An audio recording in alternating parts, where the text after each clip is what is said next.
TTD chairman BR నాయుడిని వెంటనే పదవి నుంచి తొలగించాలని డిమాండ్ చేస్తూ వైఎస్ఆర్ కాంగ్రెస్ పార్టీ నాయకులు పెద్ద ఎత్తున ఆందోళనకు దిగారు. స్థానిక మోరంపూడి జంక్షన్లో ఉన్న అంబేద్కర్ విగ్రహం వద్ద బైఠాయించి ప్రభుత్వానికి వ్యతిరేకంగా నినాదాలు చేశారు.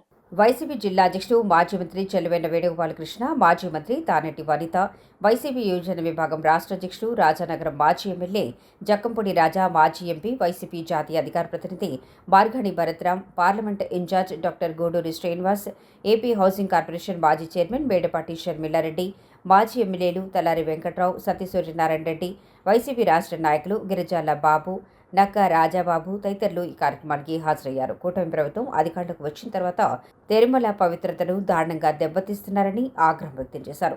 చైర్మన్ బీఆర్ నాయుడికి వ్యతిరేకంగా ఆందోళన చేస్తున్న వైసీపీ నాయకులపై దాడి చేయడంపై మండిపడ్డారు. ఆయన్ను వెంటనే పదవి నుంచి తొలగించాలని డిమాండ్ చేశారు.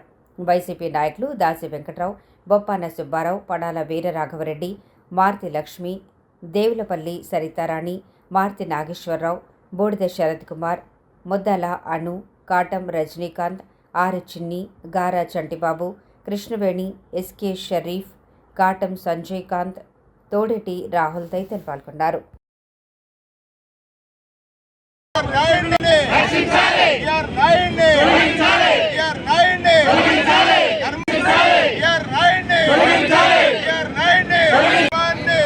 వైఎస్ఆర్ కాంగ్రెస్ పార్టీ పైన నిన్న బీఆర్ నాయుడు గారు ధర్మబద్ధంగా ప్రవర్తించడం లేదు.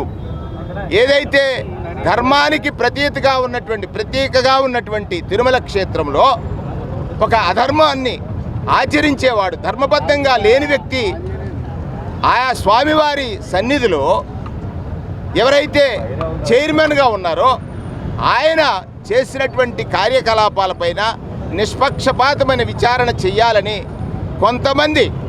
కొంతమంది ఏదైతే ఒక డిమాండ్ తోటి ధర్నా చేస్తే వారిపై దాడి చేసినటువంటి ఈ పాలకుడు చంద్రబాబు నాయుడు గారు అంటే ధర్మాన్ని రక్షించమని అడగడం కూడా ఈ పాలనలో స్వేచ్ఛ లేదు. ఈ రోజున బీఆర్ నాయుడు గారి యొక్క వీడియోస్ అన్నీ కూడా బయటికి రావడం జరిగింది. ఎవరైతే మరి ఈ తిరుమల తిరుపతి దేవస్థానానికి చైర్మన్గా ఉన్నారో పవిత్రమైన మరి అది పదవిగా భావించి అక్కడ అందరూ కూడా అదే ఎథిక్స్ మెయింటైన్ చేయవలసిన అవసరం ఉంది. కానీ ఈ రోజున అది మెయింటైన్ చేయకుండా వారు ఇష్టం వచ్చినట్టు వాళ్ళు జీవిస్తూ ఉన్న విధానాన్ని మరి ఈ రోజున ప్రశ్నిస్తున్న వారి మీద తిరిగి కేసులు పెట్టడం అనేది చాలా బాధాకరం.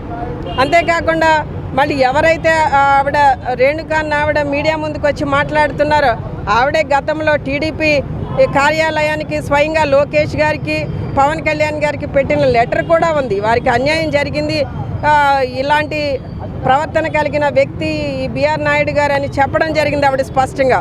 కలియుగ వైకుంఠుడు, ఆ దేవస్థానానికి సంబంధించిన చైర్మన్ బీఆర్ నాయుడు, ఆయన వీడియో ఫుటేజ్ బయటకు వచ్చింది.